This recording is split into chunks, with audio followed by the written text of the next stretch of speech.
ఓం శ్రీ సాయిరాం. ఈ విశ్వ ప్రపంచంలో భగవంతుడు ఒక్కొక్కరికి ఒక్కొక్క శాఖను కేటాయించాడు. బ్రహ్మ సృష్టి చేయు బ్రహ్మాండముల నెల, విష్ణువెంతో పెంచి వృద్ధి చేయు, పరమశివుడు త్రుంచు పాపిష్టి జీవుల, గురుడు మూడు క్రియలు కూర్చునొక్కడే.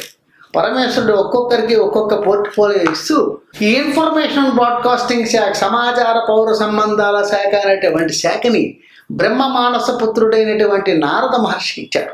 ఒకసారి నారద మహర్షి ఆకాశ మార్గంలో విహరిస్తూ ఉండగా ఒక శ్మశానములో ఒక కపాలం, ఒక పుర్రె కనిపించి అద్భుతమైనటువంటి కాంతితో మెరుస్తూ ఉందట ఆ పుర్రె. వెంటనే ఈ బ్రహ్మ మానస పుత్రుడైన నారద మహర్షి ఆ శ్మశానం దగ్గరికి చూసేసరికి ఆ లలాటం మీద మరణాంతరం అదృష్ట ప్రాప్తి అని రాసి ఉందట ఆ కపాలం మీద. ఏమిటి, మా నాన్నగారు ఈ బ్రహ్మరాత ఎంత తప్పు రాత రాశారని చెప్పి వెంటనే ఆ కపాలాన్ని ఒక సంచిలో పెట్టుకొని తేనగా సత్యలోకం వెళ్ళి తండ్రి గారి దగ్గరికి వెళ్ళాడు. నాన్నగారు, మీరు చాలా పొరపాట్లు చూస్తున్నారు.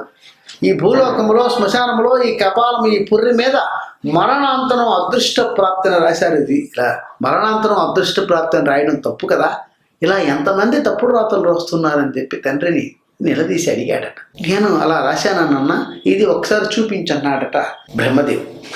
వెంటనే తన సంచిలో ఉంటే ఆ పుర్రిని తీసి చూపించేసరికి ఎప్పుడైతే బ్రహ్మదేవుడు చూశాడో వెంటనే ఆ రాత చిరిగిపోయింది. నారదా, ఏది ఇక్కడ రాత చిరిగిపోయింది లేదే అన్నాడు. అప్పుడు వెంటనే నారద మహర్షి చూసేసరికి ఆ లలాటం మీద రాత చిరిగిపోయింది. అప్పుడు చిరునవ్వుతో, నారద చూసావా, ఈ భూలోకంలో ఎన్నో కోట్ల మంది చనిపోతున్నారు, మరి అందరి తాలూకా కపాలను తెచ్చావా ఈ సత్యలోకానికి?